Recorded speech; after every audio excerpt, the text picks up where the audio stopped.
This is always the hardest session right after lunch, especially if people were late from the last session. They're still having lunch, so we'll see how this goes.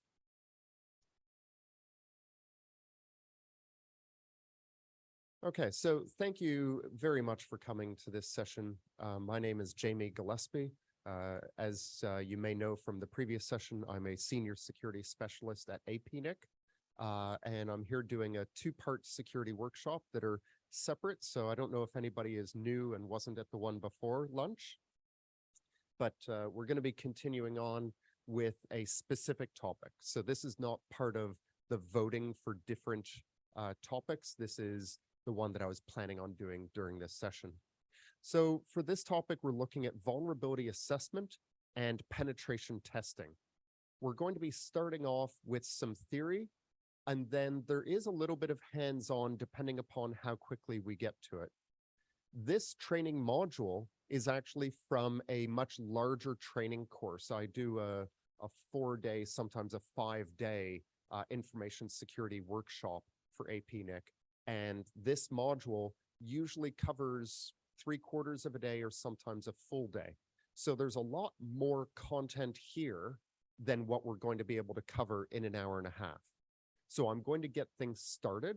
I'm going to carry it through, and then you're going to be able to continue your learning using our virtual lab environment. Now this, there we go. Now this virtual lab environment, actually, one second. Let me just change one small thing on that, sorry.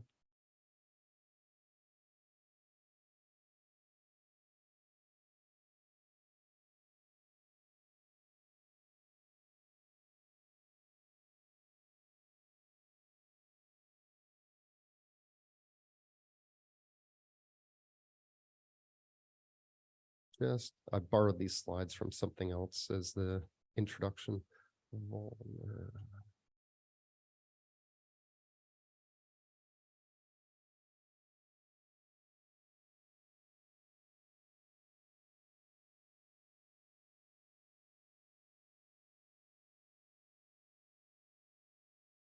Okay, cool.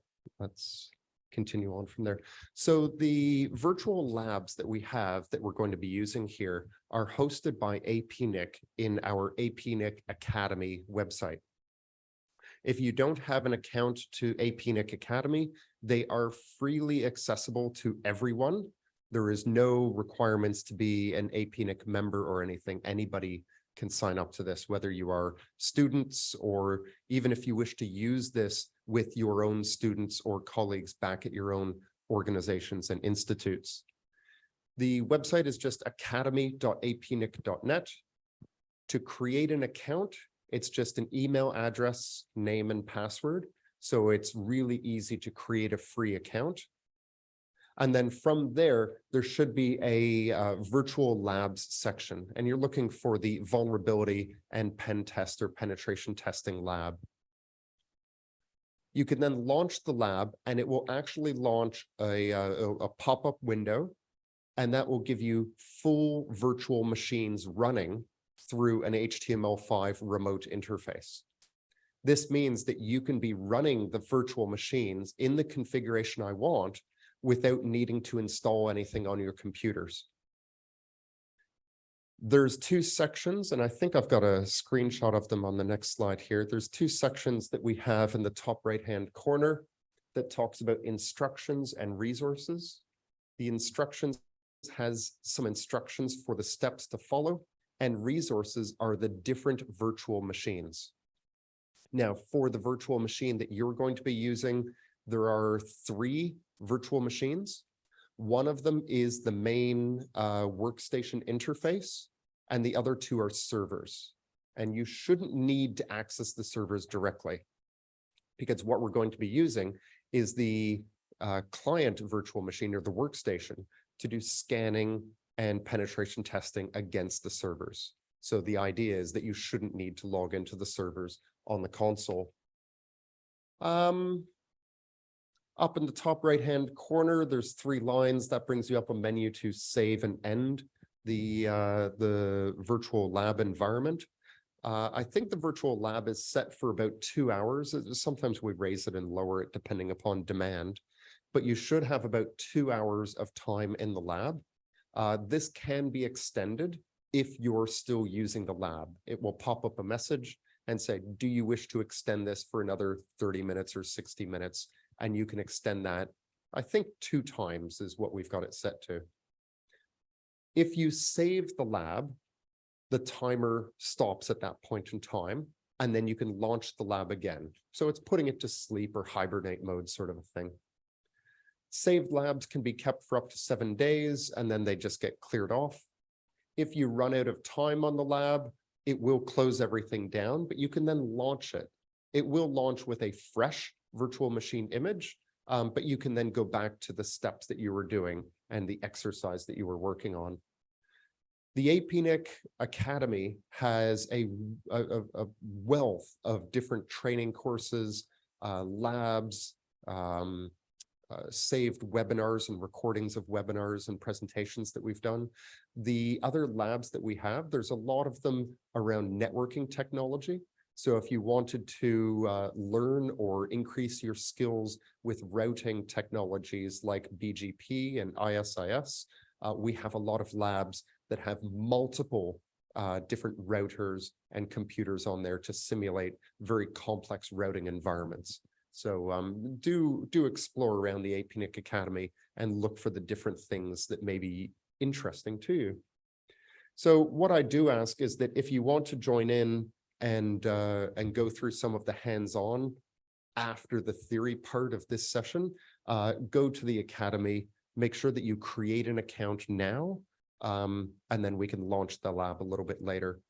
Creating a username and password takes maybe a minute or less, and launching the lab might take about 2 minutes when it comes time to actually start that up. So if you don't have an account already, please go to APNIC or the academy.apnic.net and create an account now.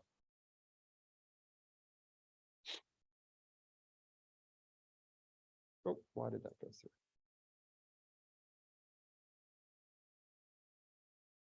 Okay, so past all the setup stuff. So getting in and talking about the theory of vulnerability assessments and penetration testing. So we start off with understanding what is a vulnerability assessment. So a vulnerability assessment is a methodical review of all the vulnerabilities within a scoped system or network. Now, to break that down a little bit, so a methodical review of all vulnerabilities. We're not just looking for the weakest ones or the ones that we can get through. And the scoped system or network, you have to define a scope for what you're going to be assessing. Now, that scope might be your entire network, but you want to define that. What IP address ranges? Are you talking your private or internal IP address ranges? Do you only mean your public-facing ones? Do you only mean a workstation network, client network, Wi-Fi network, or server network? And out of this, the goal of doing a vulnerability assessment is a prioritized list of vulnerabilities that can be used to guide the different administrators in the mitigation and resolution of the problems. Now, these are usually done, these vulnerability assessments are usually done when you know you have issues and you're going to use this as a way of improving your security. You know you have some problems, you don't know what exactly they all are, you don't know where they exist, you don't know which ones are the most important. Vulnerability assessment is going to be helping you with that. Now, a vulnerability assessment can be performed with access credentials to your end systems. This is usually referred to as a host-based vulnerability assessment. And this is either done with credentials for a system to be done remotely, where the system will log in and do a scan, or sometimes by having an agent or a tool that is installed on the different systems that already has permissions and does a local scan from inside of the running processes on the machines. The other way that you can do a vulnerability assessment is a non-credentialed scan, otherwise known as a network-based scan. This is sometimes done with the view of an external person scanning your network. They don't have a username and password. They don't have credentials or permissions. What are they going to see from an independent network perspective that are there? Now, a vulnerability assessment can be seen as part of an audit, depending upon the requirements for the audits that you're going through and doing. If you have compliance requirements, it may specifically say vulnerability assessment or penetration test, and you may be limited by their definitions of what they have. If you're just doing a general audit of your information security, vulnerability assessments is typically a first part for that. Now, in comparison to a vulnerability assessment, we have a penetration test, sometimes just called a pen test for short. A pen test is a simulated attack with the idea to compromise systems within a scoped environment, usually with a goal set by the person who is organizing the penetration test.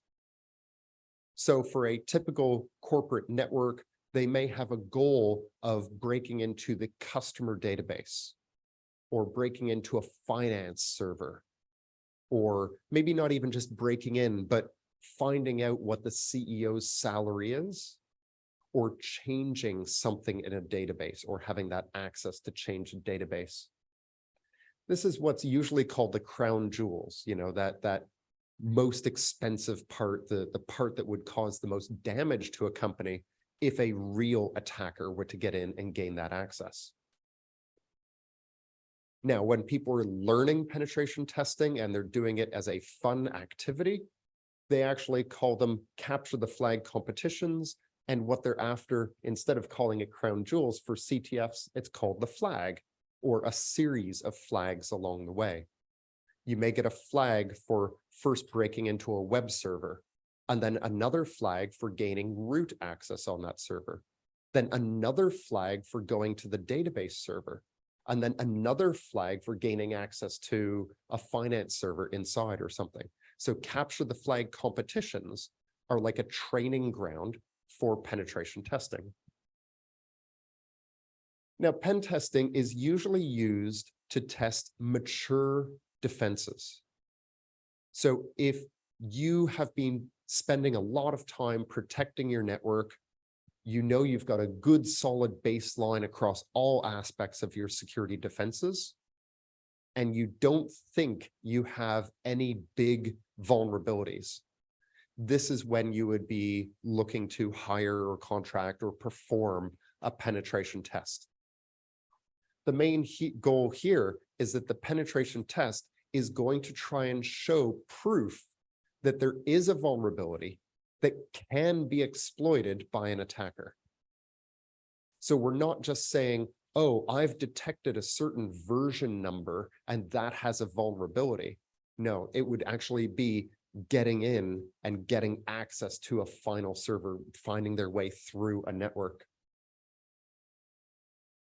So on its own, the penetration test doesn't look for all vulnerabilities.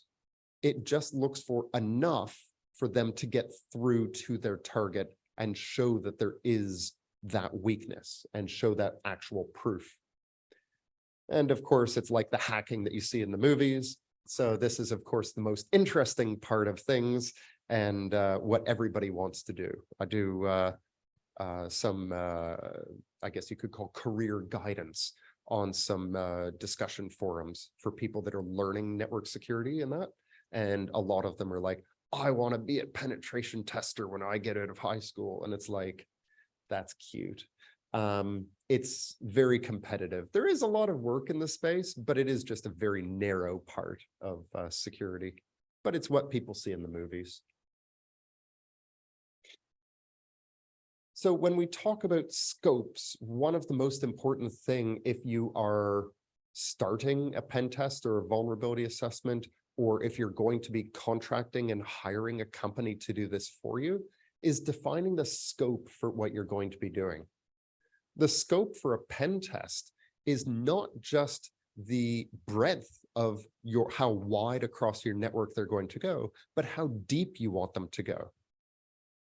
Some scope that you're going to be doing is not just based on the systems, but how intrusive are they going to be? Are they allowed to do denial of service attacks? Are they allowed to do phishing? Are they allowed to physically turn up to your workplace and take a malicious USB and drop it on the ground near the stairs or near the elevator? Because your staff will see, oh, look at that, and they'll pick that up and plug that into their laptop, and boom, that could be the way that they gain access, which, technically is breaking into the system. If it's something an attacker could do, it's something that a penetration testing team would be able to do as well.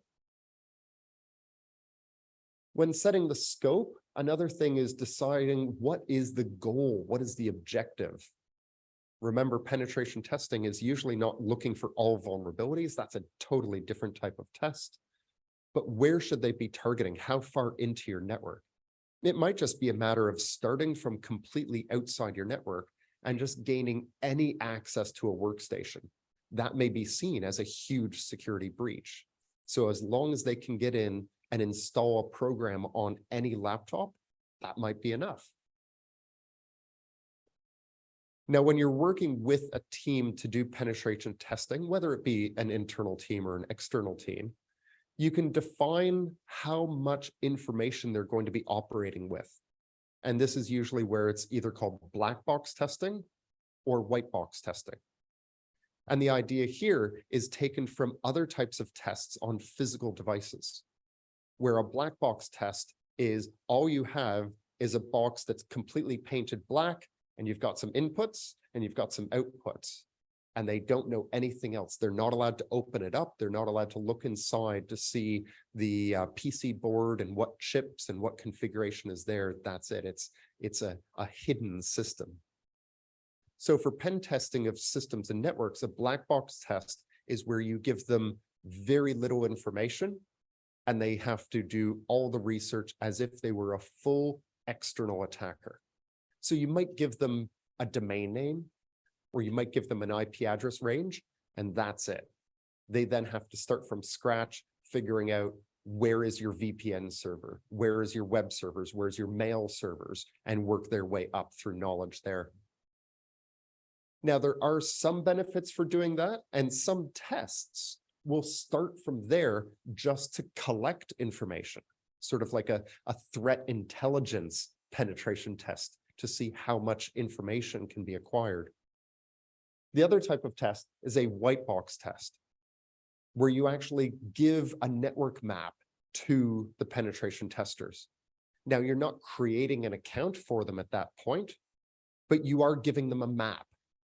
Because in the end, someone's going to enumerate all of your domain names and your host names and things anyways. They're going to go through and do port scanning on your networks. So you might as well point out where the important servers are and allow them to target their way through. Some white box testing goes even further. Some white box testing is even providing a workstation or a VPN to a workstation network. So the penetration testing team can do a penetration test from the perspective of an employee on the workstation network. Remember, we were talking in the last session about insider attacks. Insider attacks is where you have somebody who's on your network already as an employee, and they're doing bad things. So by hiring a penetration testing team or by organizing one internally and working from the point of view of a workstation of an employee, this allows them to then see what other employees can do within the organization. So a lot of different scopes, a lot of different starting points, as well as looking at the goals for what you want them to be doing. Now, when we start talking about basically hacking into other systems, we have to, of course, talk about the legal aspects of things. When performing any actions of an attacker, you need to make sure that you stay on the right side of the law.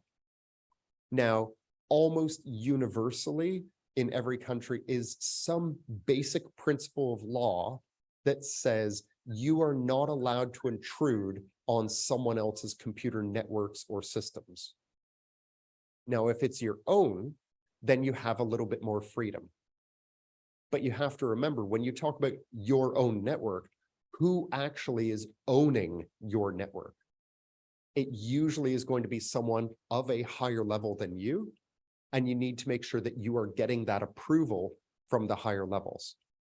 There have been cases of security professionals who have security in their title, and they were fired and sometimes even prosecuted under laws because they were doing things internal to their network without permission. So you always want to make sure that you have permission for whatever actions you're going to be taking. And if you're hiring an outside team, making sure that you have a higher level permission written letter that can be given to them in case anything is found and they can pull out. It's sometimes called a get out of jail free card. And it's the proof that an external team is actually being hired by high level director or vice president of a certain organization. So there's entire codes of ethics around certifications and training courses in understanding how to make sure that you are doing testing legally and ethically and morally. Stay legal, have permissions. Some of the work when starting out, a lot of these penetration tests, especially if you're bringing in an external team, will be spending time on contracts and reports.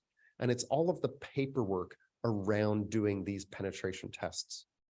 A lot of time is spent there to make sure that the time that is spent on the technical side is doing the right thing, targeted, and getting the best results. You also want to make sure that they are spending time on the reporting at the end. It's not just a matter of spending 1 week of doing technical testing and then you get an instant report at the end. There's a lot of things that happen during the technical testing that may take time in crafting and creating a good custom report. If you get a report instantly after a test, it's almost a sign that they were doing an automated tool and just using an automated report, which may not be customized very well for your environment. Now, similar to when we had black box testing and white box testing, we have more colors to be used here. We have black hat hackers or black hat attackers, the white hats and the gray hats in the middle. Pretty straightforward. The black hats are the ones that are doing criminal activity. They do their penetration testing without permission and therefore seen as doing things illegally. White hats on the exact opposite side are security professionals, people usually working for organizations or as contractors that are operating legally and with permission to be doing the penetration testing. Now, down the middle is the gray hats, and there's many different definitions of a gray hat. So if anybody is talking about gray hat hacking, you always want to clarify with them what they mean. Some people see a gray hat as a black hat who has stopped doing things illegally and has changed over and has started doing things legally. If people know the history of Kevin Mitnick, may he rest in peace, recently passed. Kevin Mitnick did a lot of illegal activity, was caught, went to jail, and then worked as a security professional for companies, helping to make people's networks more secure. He also wrote some very good books on the topic. Some gray hats are defined as somebody who is a white hat professional during the day and using their skills at night to do illegal activity. This can sometimes just be in their own time, or maybe using things they learn during the day to then use those vulnerabilities or attack methods for doing things illegally in the evening. So lots of different definitions, but basically treading the line.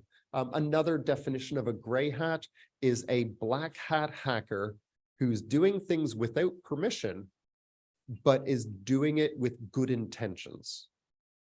So somebody who finds a weakness in your computer, breaks into your computer, and then fixes the weakness. Now, in the process of fixing the weakness, they may cause damage to the computer. You don't know what else they do, but their intent, or what they say their intent is doing the break-in illegally to fix it up to prevent other activity from happening. So yeah, so there's at least 3 different definitions of what a gray hat is. Now, I talked about the reporting and the post-test reporting taking up a lot of time. The post-pen test reports are really important. This is basically what you're paying for.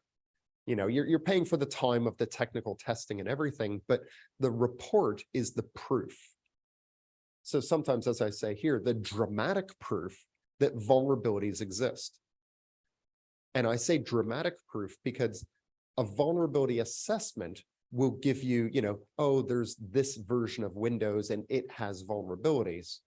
But a penetration test is not only is this an old version of Windows, I have broken in, I have done something, and I have moved on to another system. That is proof that there is a vulnerability that can be exploited. The report documents all the actions taken, and a good report will actually document how they can be reproduced. The idea being here is that it should be enough information that after you mitigate the problem, after you fix the vulnerability, that you can do the same actions again to make sure that you actually fixed it properly for the type of attack they were doing. So if they were running a certain tool in a certain way with command line switches, you should be able to download the same tool, run it the same way, and see whether you're being stopped or not. Also, a very good pen test report will detail how much effort was needed to do certain things. If they broke into one computer and then moved over to another and then got to a database, if they did that in 5 minutes with some, automated off-the-shelf tools that they could grab off GitHub easily, that's a pretty weak system. That's very easy for them to get through. But if the same thing took them 5 days of work and they had to write custom programs and analyze things, and they were having to create brand new things, well, obviously this isn't as easy to replicate for the average attacker that would be targeting your network. So it lets you know which ones that you should be focusing on, the ones that were low effort. Any random teenager might be able to repeat and do the same thing. And of course, the final goal for these reports is providing actionable intelligence on where the vulnerabilities are and what needs to be done to fix them up. Some issues that penetration tests will find may not be as simple as update your software. It might be a lot more complex. It might be, hey, your Wi-Fi network has this very specific setting that when combined with this other setting allowed us to break into your Wi-Fi network. So there might be these very small controls that have to be modified, and it should hopefully be detailing that for you. Now, there is a website here. It's a GitHub repository. It has a large database of different penetration test reports that have been open sourced. Some of these are against hardware, and some of these are against software, some of these against networks, but it lets you see some different examples that are there. Ignore the next page underneath there. Now, when it comes to vulnerability assessments and penetration testing, we want to make sure that we do regular security testing. If you only do one security test and that's it, so in a timeline from starting here from where you start in your perspective, you start here, you do a security penetration test or a vulnerability scan, you do a bit of work to fix up vulnerabilities, and then you just carry on with life. How do you know if you actually fixed them properly? And how do you know if new vulnerabilities haven't been found that you haven't been fixing? The idea being that regular testing will show you at points in time what things are at that time. Because remember, it's not just a matter of you have this many vulnerabilities and you start fixing them and you will bring them down to zero. Because remember, at any point in time, new vulnerabilities may be found. You know, Microsoft, what is it, Patch Tuesday or something like that? Every Patch Tuesday, there's going to be new vulnerabilities detected that hopefully you then patch and bring it back down. Then, Cisco releases some new advisories. Ooh, new vulnerabilities. You now have this many vulnerabilities on your network, and you have to work to bring them back down again. Vulnerabilities are always being discovered. Admittedly, the vulnerabilities always existed, but we didn't know about them. Some are being introduced, some are being discovered. And then on the negative side, some of them are being fixed and patched. So you want to be doing regular testing. Now, regular testing, you might need to do this for compliance. You might have privacy laws that require you to do testing. You may be working for an organization that does management of personal information or health information, and those may have compliance requirements as well. Most of these compliance requirements are pretty weak.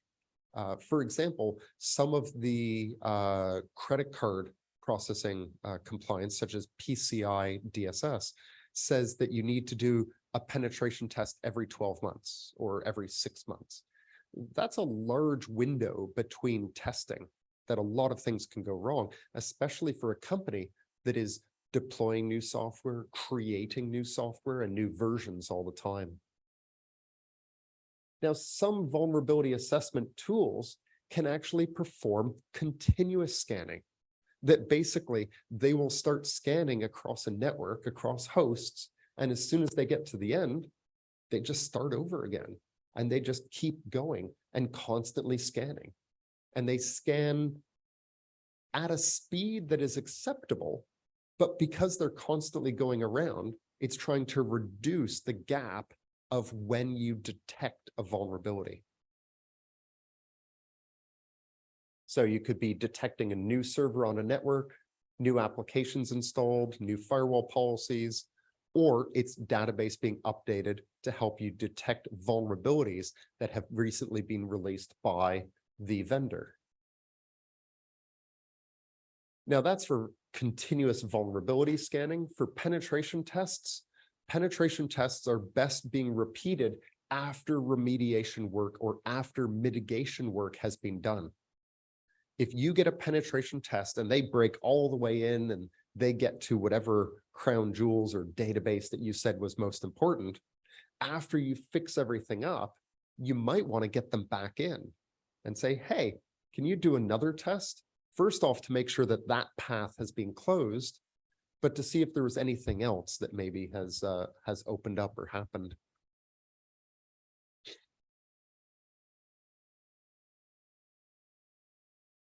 Now, looking at how penetration tests work, we are basically doing attack simulation. So from this point of view, we have to be thinking like an attacker and looking at how would we break into a network. So this is a very classical attack life cycle. So we start off on the left-hand side doing reconnaissance. So this is the sort of scanning and collecting information without breaking into a system. So this could be starting off and collecting email addresses. If you're going to do some phishing attacks, email addresses are pretty important. Knowing people's roles, knowing people's reporting structure, scanning, looking at their IP address net blocks, bringing up who is information, looking at domain names, enumerating DNS to find all of the hosts. And at the initial recon is also scanning for ports. Is there any weird port numbers open? Are there any, maybe some management consoles that are being exposed by high port numbers on servers or network devices? So that's the initial reconnaissance, is collecting information. From there, we find information that allows us to compromise our first system. This could be through any various number of ways, but the initial compromise is getting onto a system, getting into a web server where we can execute a command, getting onto a laptop where we can run a program or gain access to it. Now, from that initial compromise, usually for a lot of these tools for gaining access, it's sort of a point in time. Now, you can usually repeat it, but it doesn't give you constant access. And the vulnerability may get patched at some point if it's discovered. So the next step is establishing a foothold. And at this point, it's sort of like creating a separate username and password, maybe opening up SSH to the world so that they can actually come back in and gain access in a reliable way to that compromised system. Now, once they can get back in, they can download some additional tools, use some tools that are already installed on the computer system, and escalate their privileges. Because as a user, you can only do so many things. As an administrator, power user, root, you can pretty much do whatever you want.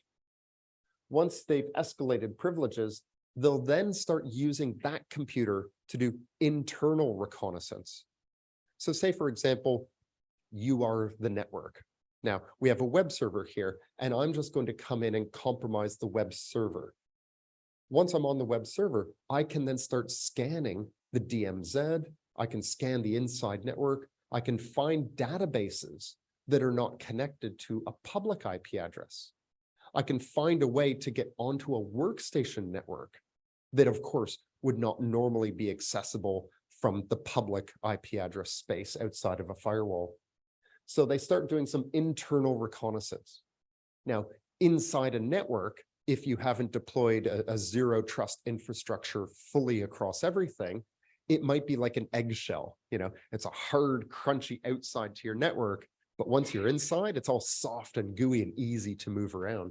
So they can move laterally. They maybe find some open ports and some insecure services inside your network.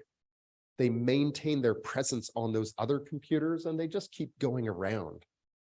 Sometimes they actually will start compromising and having access to so many systems inside of your network as part of an attack that they basically have taken over your entire network.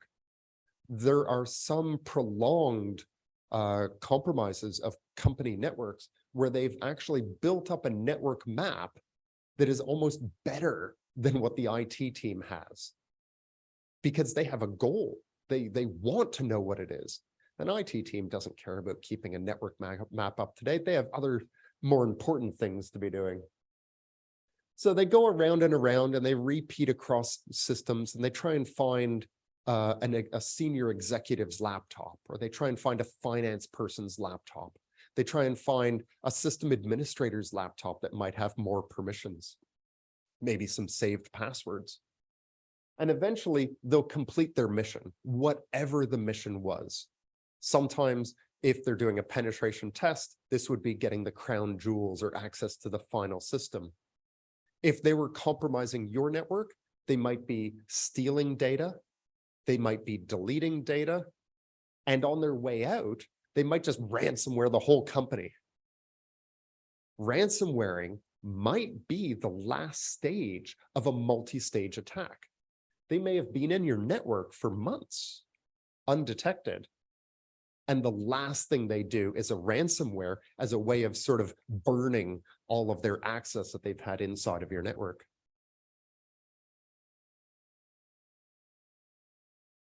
So just to repeat the legal issues, the virtual machines and the APAN Academy lab that I've been recommending for you to be using, it is a protected network. It does not have access to the internet. I am giving you permission to do hacking and penetration testing inside of the lab on those private IP addresses. But please understand that the tools that we're going to be looking at, while some of them are very basic, they are able to be used in ways that break laws and break policies on your networks and other networks. So when I'm showing you the learning methods, I'm giving you a safe environment to do it on. If you want to run up your own virtual machines privately to do that, great. Don't go poking around the APAN Wi-Fi network. Don't go poking around on the public internet from here, going out and scanning your home offices from the hotel or things like that. That's not cool, especially if you're from another country. You could actually be breaking two countries' laws. You could be breaking the laws of Sri Lanka as well as your home country. Yeah, so please don't break the law. So the virtual machines, if you haven't created an account, we're using the APNIC Academy. So what do we got? About 45 minutes remaining here. So if you haven't created an account already, it's academy.apnic.net. Let me go back to the beginning. There we go. So the next bits, we're actually going to be doing it with virtual machines on your laptops. Play along, do some things. I'm going to introduce a tool, show you how to use it, and then you go and you use it within the lab environment yourselves. So if you haven't created an account, create an account.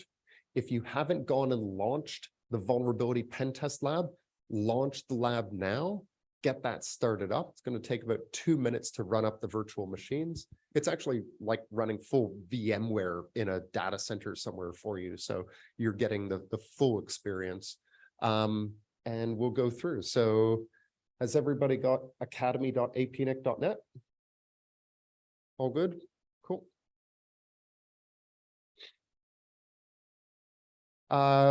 We are using a Linux distribution called Kali Linux. Yes, there are many different security penetration testing vulnerability distributions out there. I'm a little bit old school, so I do like Kali. In the end, Kali and all of the other ones that are there, it's basically just a normal Linux distribution with tools that are pre-installed. No, you don't have to use Kali. You can just start with whatever Red Hat, Debian, Ubuntu, whatever distribution you want, and you just install the different packages. So like, for example, the first one we're going to use is Nmap.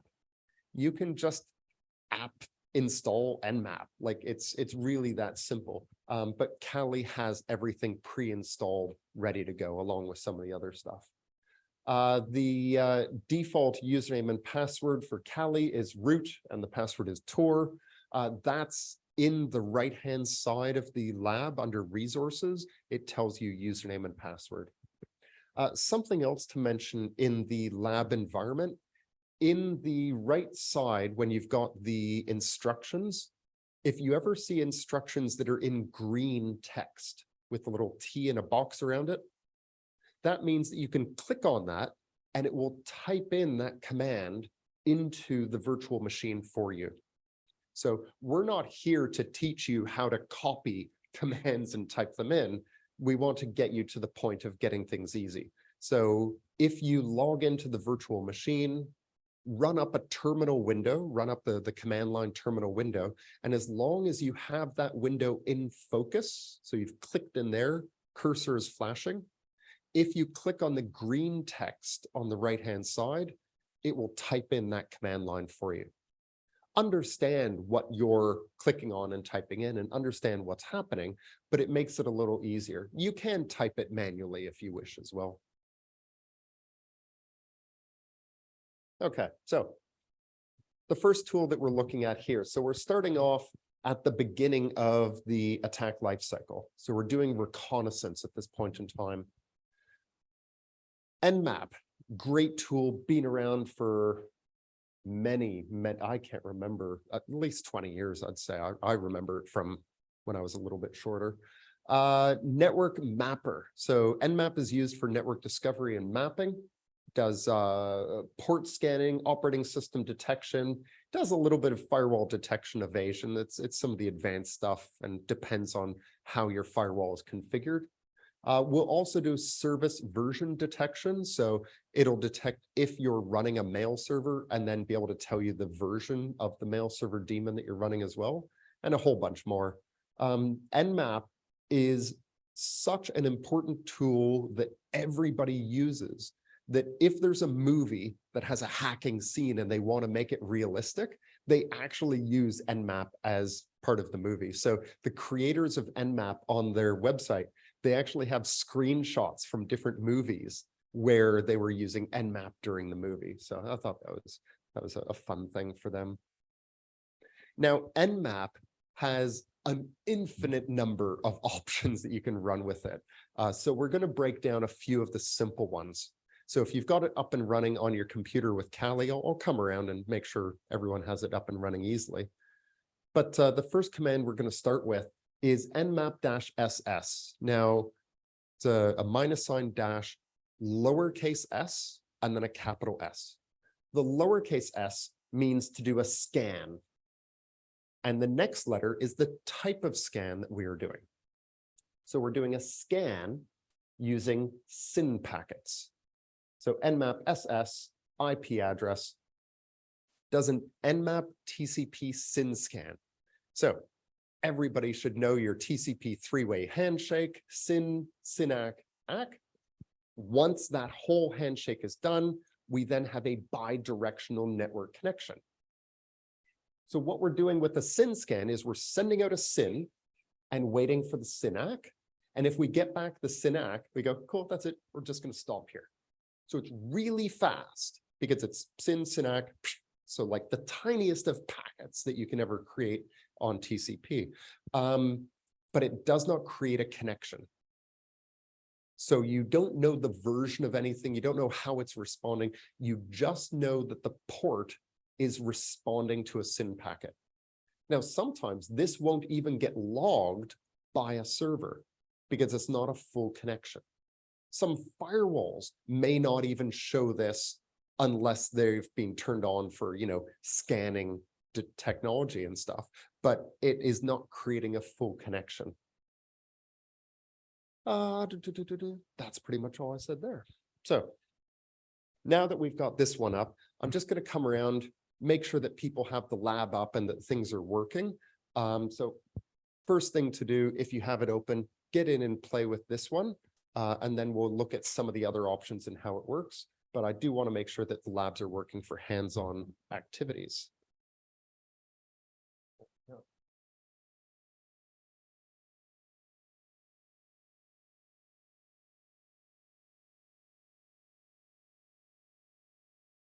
Again, day one, for anyone who hasn't connected to Wi-Fi yet, the QR code gives you full connectivity. And if you're doing it on your laptop, you can't scan the code. The SSID is APAN56, and the password for the SSID is APAN56 Colombo 2023, all in caps. So put the caps lock on, APAN56 Colombo 2023. And they can use that you up, and you have to be there. We're having some trouble last night. Or you can do that. I think if my boss is here, if you sign up to APN Academy and do one of the courses, not at the virtual lab, like one of the courses, like policy developers or something, you can actually get pretty entry your own through APN Academy. So that's fun. You can do complicated course.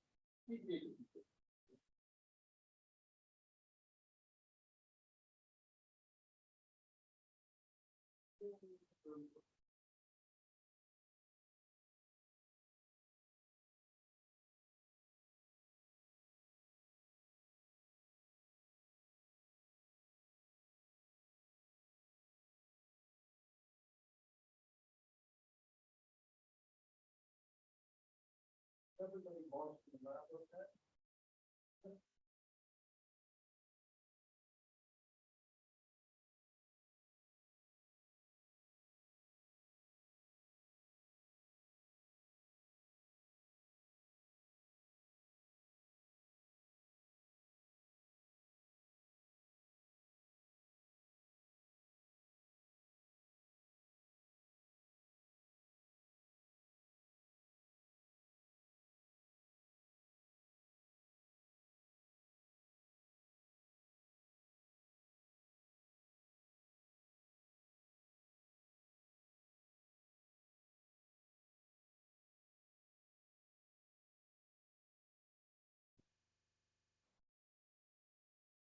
Yeah, so a small correction on the slide, sorry.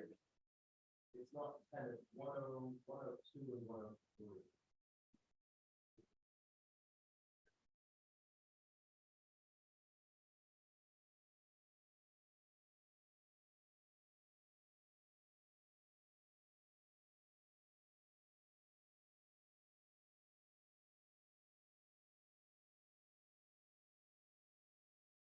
There we go. So yeah, so if you go to instructions on the right-hand side, you'll see the correct IP address is mentioned. So the workstation is 101.101, the IP address. The first server is .102, and the second server is .103. So the IP addresses that we are doing scans against is .102 and .103.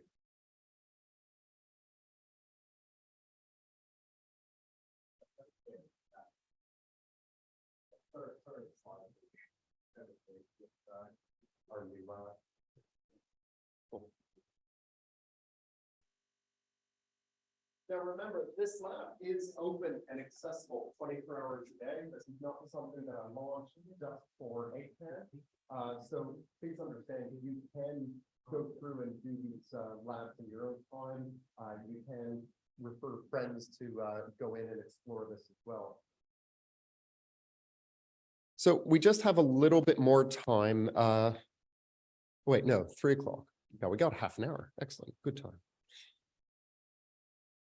So that's the SYN scan. So when you see the output of the SYN scan, you'll see a port number, and you'll also see a service name.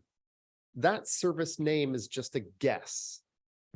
On Linux systems, that's actually pulled from a file called /etc /services. And it basically is port numbers mapping to names. So if it sees port 80 open, it says, hey, that's HTTP. Now, because it's only a SYN scan, it doesn't know for sure that that's actually an HTTP service running on the other side of it. So what we can do is we can do a different scan now. So what we have here is we're using Nmap, we're doing a scan, and we're doing a version scan. So it's a lowercase s, capital V. Now we're also adding in another option here is a -O, and it's a capital O, not a 0. And then the IP address, so .102, for example. So the -SV, instead of just doing a SYN scan, what it's actually going to do is the full 3-way handshake. It's going to connect to the service and look for any banner messages. So when you connect to an SSH server, it usually will send out a message and say, I'm running OpenSSH version 1.1 based on OpenSSL 0.94Q or something like that. So it'll actually give out some banner information. The -O is operating system detection. Now, this is a little bit fuzzy, so it works okay, and sometimes it's accurate and sometimes it's rough. Operating system detection is done because each operating system implements the TCP/IP stack just a little bit differently. For example, what is the initial window size? What is the initial MTU? How does it respond to certain packet flags? And basically, it can create a fingerprint of the TCP/IP stack implementation and take a guess that, that looks like how Linux implements its TCP/IP, or that's how Windows has done theirs. So you can get a rough idea. Now, of course, if you're doing a scan against a firewall, for example, things may look a bit funny because firewalls implement their TCP/IP stacks a bit manually. So we're doing a version scan with operating system detection in this first one here. Now, the second one here is a bit of a modified one. So instead of a version scan, what we're doing is a UDP scan. Now, UDP scans are a little bit slower because UDP is a connection list protocol. When you send out a UDP packet, you might get a reply, you might not get a reply. You don't know. If the service is slow, it could take a while and then you get a reply. But if the port is closed, you'll never get a reply. So the scan can actually be quite slow because it has to wait to see if the reply is coming in or not. Now, a way to speed it up is to limit the number of ports that you're scanning. So this is the other option that we're using here is a dash lowercase p 50 to 170 to just define those port ranges. So here we're doing UDP port scanning. So run those two commands, see some of the information that you get. When you run the version scanning, it should be the first couple columns of the same as a SYN scan, but now with that extra information of the banners being broadcast by your services.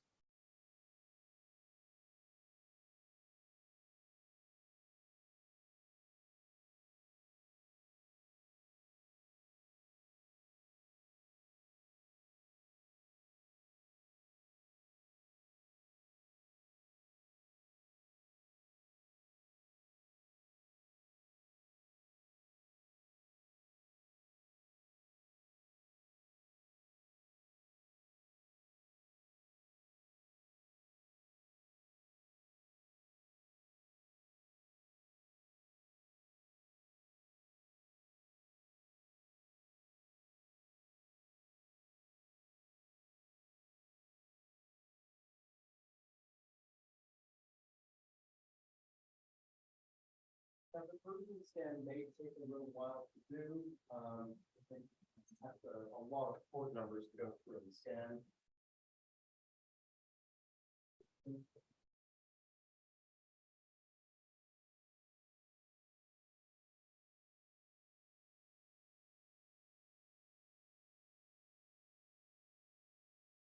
And what we can do is, if it is taking a bit too long, we can continue on just a couple of material and open a new terminal window and carry it through from there. But we'll see how that goes. So this is just introducing you to the Nmap tool. So this is just introducing to the Nmap tool for scanning. Now, some other interesting things that you can do with Nmap that goes a little bit beyond simple scanning. Here, we're looking at how you can output the information into different files. So up until this point in time, we've been doing a scan and just viewing the output on your screen. If we add in -OX, for example, so lowercase o means output, and the capital X means XML styled output. Here, we can take the scan of whatever our settings are. So here we're doing a version scan. So we can build up a whole bunch of different settings here, and we're outputting to XML. Now, the XML output is not meant to be human readable. Like it's XML, it's complicated. So it's meant for a computer system to go through and interpret it. It's nicely field segmented and everything. So if we go through and we do this type of a command here, you can then view the XML and it's going to be as you expect. It's going to look like XML. Now, once we are outputting an Nmap scan to XML, there's another tool that's part of the Nmap package that can compare one XML output to another XML output. So if you do the exact same scan, so you can't scan one IP address range and then another IP address range and compare them because they're totally different. But if you compare the exact same scan done today to the exact same scan done tomorrow, you can then do a comparison between the two and see what has changed. Now, if we just do a simple version scan across your public IP address range of your company, it will find your web servers, your mail servers, and anything else that you have open and exposed. if we see a difference between today and tomorrow, that difference may be a new server, could be a change in your firewall policy, or because we're doing a version scan, it could show changes in versions that have shown up as well.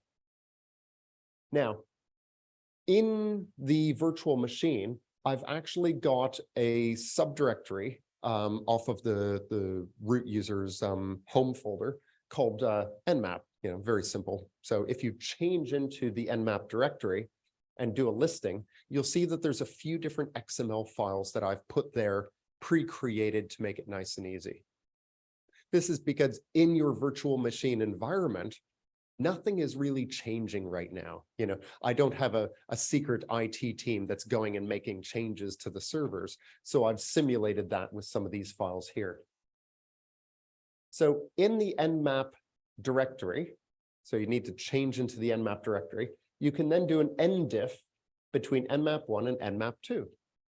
And it will show you the changes between those two scans.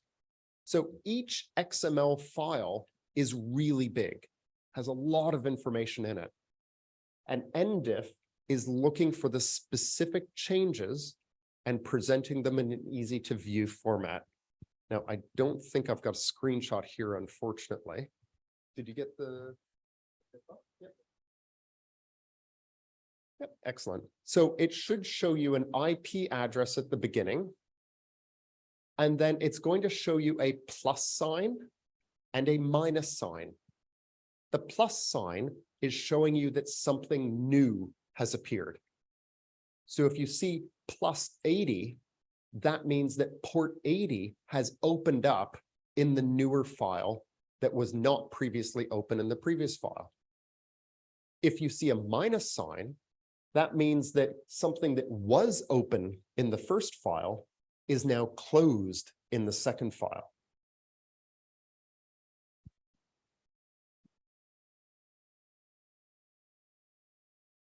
Oh, I just mentioned it at the bottom here. Now, the next little exercise that you can do, instead of just nmap1 and 2, is there's actually two files there with date stamps in their file name. So if you just do a listing on the directory, you'll see a few files with different date stamps. Now, the idea here is you can create a short little script that will run nmap to scan your network once a night, just a simple quick scan, nothing too fancy, and save the XML format and save it with a date stamp of the date it did the scan. Then tomorrow, it does the exact same scan. Every day, it does the exact same scan. After it finishes the scan, it can then run ndiff automatically to compare yesterday's date against today's date. And then you'll see the output of the changes. Now, if you run this at, say, 5 o'clock in the morning, you can take the output and pipe that out to an email. Now you come into work every morning and you've got an email waiting for you that shows you what has changed on your network from yesterday to today. And this is a free tool, like scripting up that, like that's what, maybe 10 lines of Python or something like that to script up something, put it into a cron job or some sort of automated task to run every night, off you go. There's even some ideas where you could do a scan like this during the day, every hour. And if anything changes, now you're going to know about it within an hour of it changing. The longest period of time that it would go undetected would be that 1 hour mark, right? And you could do that between 9 and 5, so you don't get weird emails in the middle of the night. But that's another thing that you can do. You can scan your more sensitive networks. You can do scanning from an external perspective. If you have a VM on GCP or AWS or Azure or something, you can be doing these scans from outside. And you don't have to be paying big dollars for, some threat intelligence tool that tells you when your network is changing, when in reality, that's probably all they're doing is just running a simple scan on your network on a regular basis. Now, we're not doing vulnerability scanning at this point in time, but we are showing if new services are appearing, if new computers are appearing, or if the version numbers are changing. Most of that stuff on server networks or public-facing networks should be pretty static over time. There shouldn't be some big changes going across there. Now, I won't go too deep into this next one. I'll leave this as an exercise that you guys can do later.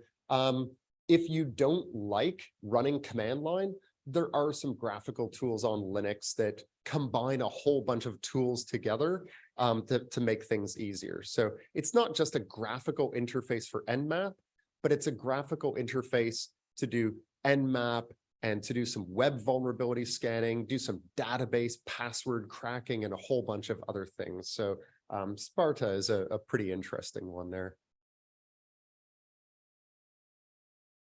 Going back to Nmap for a second here, this is where Nmap gets powerful. So we're no longer doing just a simple port scan with Nmap. Here we can actually run some scripts that actually will interrogate an application or a service, looking for a lot more details. So the ones here is we're running -- script SMB enumeration. So SMB is the server message block, such as Samba and what Windows File and Print Share is using. So here, for example, we're using script SMB enumeration. We know that we're going to be going against a Windows computer. We determined that from previous. We know that Windows runs NetBIOS over TCP on 445. So we can define just that port number. We know how to get there straight up. And then Meta 3 is the Windows vulnerable server. So I believe that's .103. You can also run this against the Linux server .102. These servers, by the way, are purposefully created to have lots and lots of vulnerabilities in them. So they're running some really old software. They purposely are configured to have vulnerabilities and weak passwords so that you can see some stuff while you're doing the scanning. Hopefully your computers won't be this vulnerable, but you know, for a learning environment, we want a target-rich environment, they call it sometimes. Now, the scripts that are here, you can go in and you can search Nmap for their scripts. They have a whole bunch of them. You can write your own to go in. You can download some extra ones. There's also a default collection. It's not every script that is available, but it's a selection that is classed as the default scripts. So you can also try running that and see what default sorts of things are happening. The scripts do have a lot of output. So if you are going to be running this, you probably want to run it against one host at a time so that you can see the output and make sense of it. You probably don't want to be running a script against a very large network unless you know exactly what you're doing and how to deal with the output of text. So that's the extension of Nmap there for that one. Now, there are other tools if you're going to be looking at NetBIOS. We won't go too deep into this one, just in the interest of time. These are in the virtual machine, so you can have a play around and see what they are. One that might be of interest for the network engineers and the network managers in the room, SNMP community strings. If you're still using SNMP version 2 without proper encryption and authentication, those community strings can be searched for, can be brute forced, can be attacked. And that's some of the tools that we have here. So what we have is a password list of some common SNMP community strings. And then what we can do is over here, we can use a tool called 161 to bring in that list of passwords and try it against an SNMP endpoint. So the Linux server or the Linux workstation itself, I've got installed SNMPD running. So that's why we're using localhost there. I also wrote a short little shell script to just change the SNMP community string and reload the service. And then you can run it again and you can see it guessing the password against any of the passwords that we change it to. Now it's a simple brute force. It's just using a password list. So it's not doing, you know, A, B, A, C. It's not doing that type of brute force. But if you can download a large community string password list, throw it in, it can do that sort of a brute forcing from there. And then once you have the community string, you can then do an SNMP check and walk, and you can actually go through all the information that is accessible via SNMP. SNMP usually is just statistics information, but depending upon the system you're running, it may give up some configuration information as well. One of the things that you can see here when we're doing it from the previous one as well, it can give up exact version numbers of the operating system that's running on that system. And then probably the most interesting one, which is why I wanted to get to this one before we run out of time for this session, is we're looking at an actual vulnerability scanner application here. This one's called OpenVAS. It's sort of been renamed to Greenbone. So you may see Greenbone Security as the commercial company that is continuing this product, but they do have free versions. They do have an open source version. And of course, there are the paid versions such as Tenable Security, Nessus. You also have Rapid7. There's a few other ones. Qualys has vulnerability scanners like this as well. This one that is inside the virtual machine is a little bit of an older version because it's difficult to update the lab on a regular basis, but the core principles are always going to be the same. So OpenVAS, the web interface, and now being adopted for commercial support is by Greenbone Security. Inside your Kali Linux, I've got it pre-installed. I've even done some scans in the past so we can see some results and changes over time. So to start up the OpenVAS service, you're just going to run the command openvas-start, no spaces, just run that all as one line. And then OpenVAS as a vulnerability scanner has a nice web interface. Well, it's okay. It's an okay interface. Really simple for a test environment. We've got admin and password, really easy to log into it. From there, you can explore around. I might launch one up on my screen here and show you some examples. But OpenVAS has a database of vulnerabilities. You can then schedule it to scan systems or networks, and it will create reports of those vulnerabilities. The vulnerabilities are then ranked as informational, low, medium, high, critical, and it will create nice little bar charts and pie charts and donut charts and graphs and lines, because if you run the same scan every day, it can show you, are you getting more vulnerabilities over time, or are you closing them off and the vulnerabilities are going down? It can show you which systems have the most vulnerabilities and do all of this fun stuff. So if you don't already have a vulnerability scanner at your organization, please understand there are open source versions, there are free versions, and even the large companies will offer free or trial versions with some limits on how many IP addresses you can scan. So if you don't know what vulnerabilities you have because you've been afraid of cost, please look that there are some open source and free versions out there. So let me just fire up a VM.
that, you'll find the vulnerability scanner tool.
Yep, that's the one.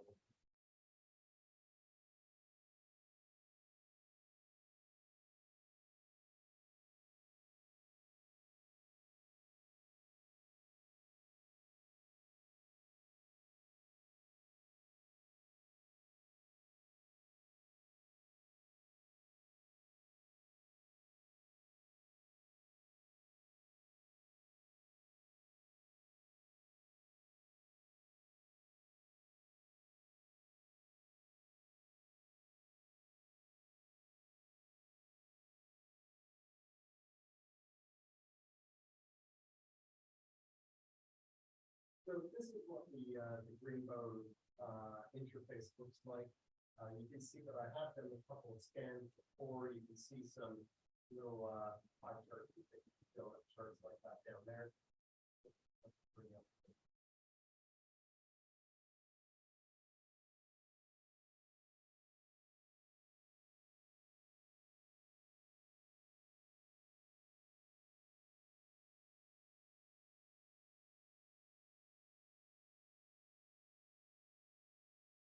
So just going to look at scan reports.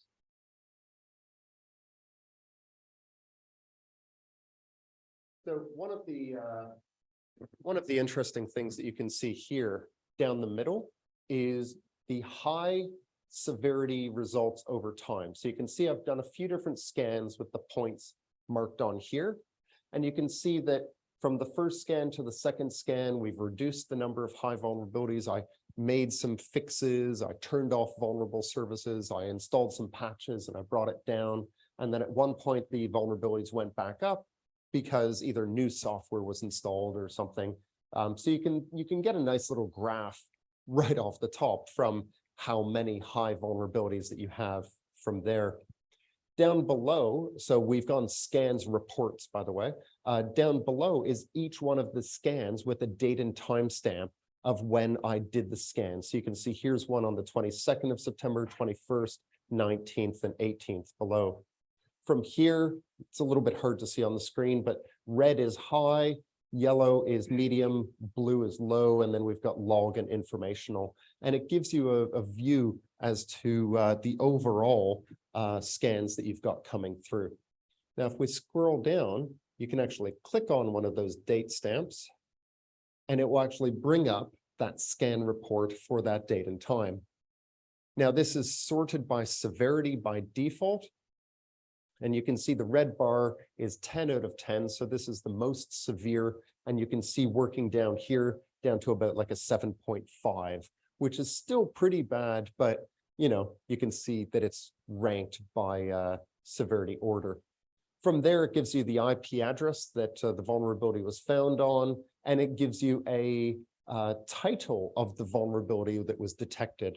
When you click on the vulnerability, it then gives you details of what the vulnerability actually is, where to go for more information from the vendor, and even what the fix is, whether the fix is a configuration thing or updating software and other things like that. So it gives you some useful information.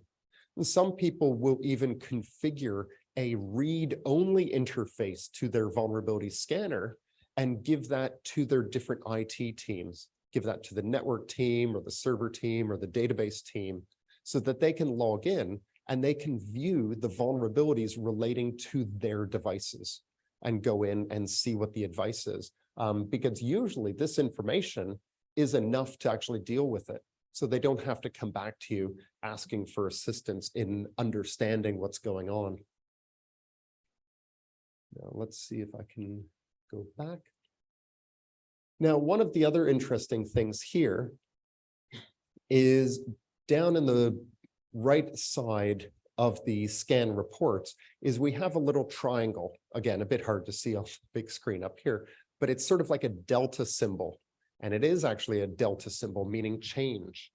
So what you can do is you can actually go in and you can click on the delta.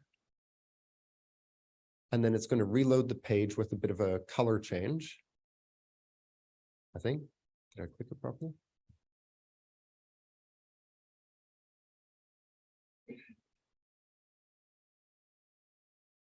One sec, let me just reload the page.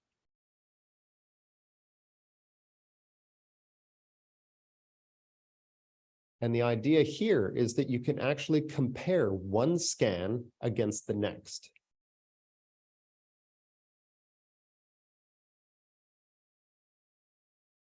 It's not liking me at the moment.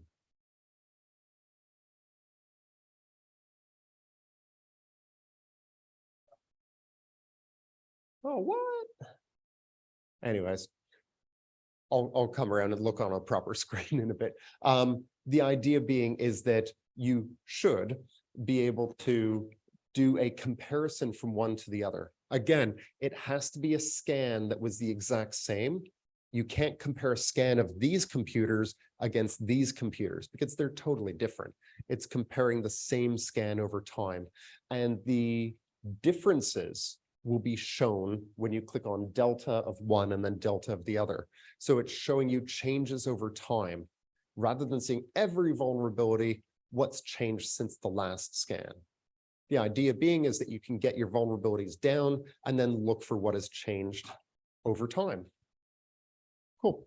So we just have a couple minutes and then we've got our coffee break. So I'll just do some question and answer, but please understand this lab is open.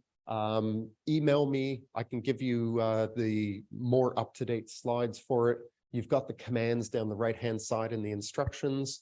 And if you want the slides that we customized for the session before lunch, please let me know. Otherwise, by tomorrow, they should be up on the Whova site that you can then download them from the APAN program as well. But yeah, it will take a few hours to get those updated on there. So does anyone have any questions about any of the vulnerability scanning / penetration testing stuff that we've discussed during this session? Cool.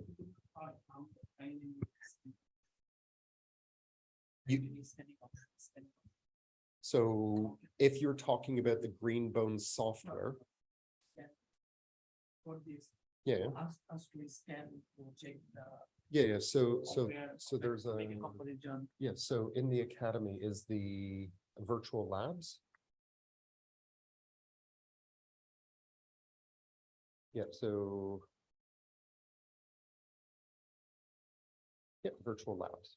And then in virtual labs, there's many of them. There's one called vulnerability scanning and penetration testing, and you have to launch that lab. You'll need a laptop or a desktop computer. It's not a mobile thing because it runs a full virtual machine in the browser. And then that's the labs that you saw on the screen.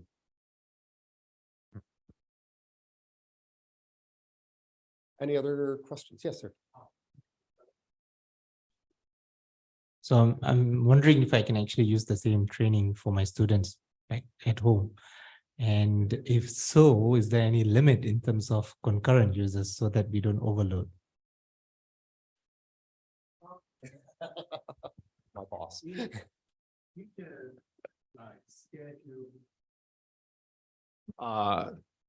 If you can like give us advance notice so that we can like maybe allocate some more capacity to the cloud service, then we should be able to support you, but please send us the request. Yeah. If you're doing a large group, how many do you think you're 20? It should be okay. So we use a third-party platform for the management and everything, and they of course base it onto AWS. So it can scale, but it depends on the data center that's closest to you and things like that. Yeah, 20 should be fine. Yeah. But yeah, and like I say, it's free and open. They just need a regular account through Academy to access that. So that's good. And that goes for all the labs that are up there. You know, there's a lot of rare useful things. There's a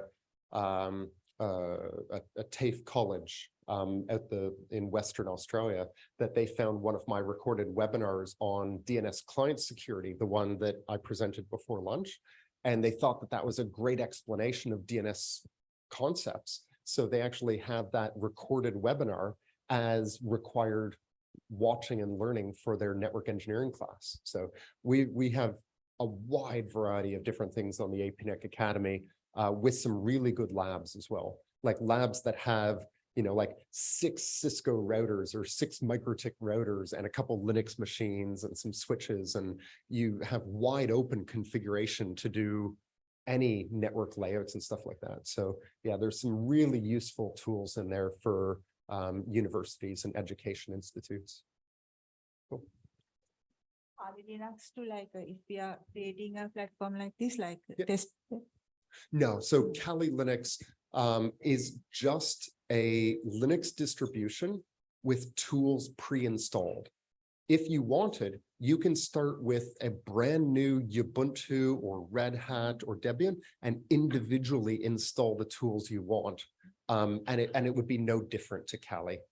Kali just looks cool because it has like a dragon logo and things like that, with everything installed by default, but there's nothing special.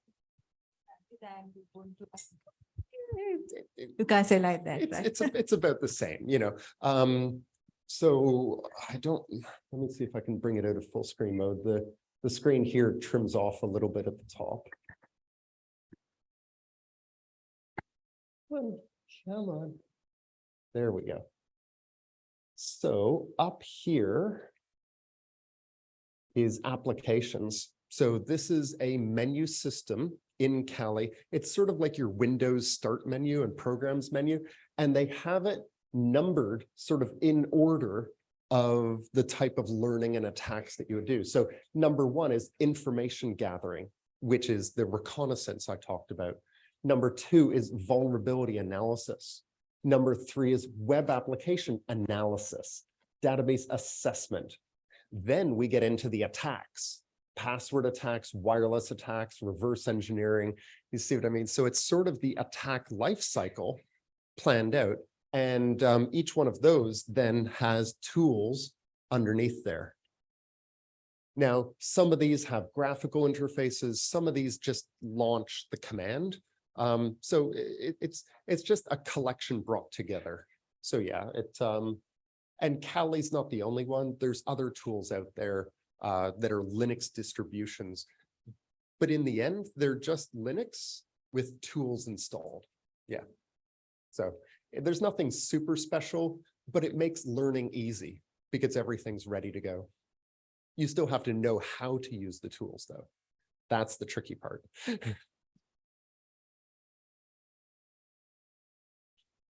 Yep. Yeah, yep. But yeah, it's a great starting point. Absolutely. Yeah. Any other questions from anyone at this point? Cool. Thank you very much for your participation. if anyone did have some good questions, I do have a few more giveaways and stuff. It's not for everyone.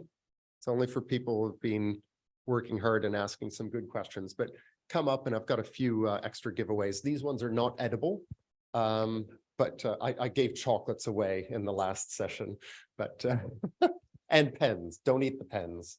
But yes, thank you very much for your time. Please do go in, explore through the lab a bit more, explore the whole APNIC Academy and all the recordings and courses that we have. And let me know if you need any assistance or if you have any questions about anything. I've got my business card up here, and a few of you found me on LinkedIn as well. LinkedIn is a great way to keep in touch and follow my general activities and things that I do. Cool. Thank you again for your time and attention. Please enjoy your coffee break. You've got about 24 minutes before the next session starts.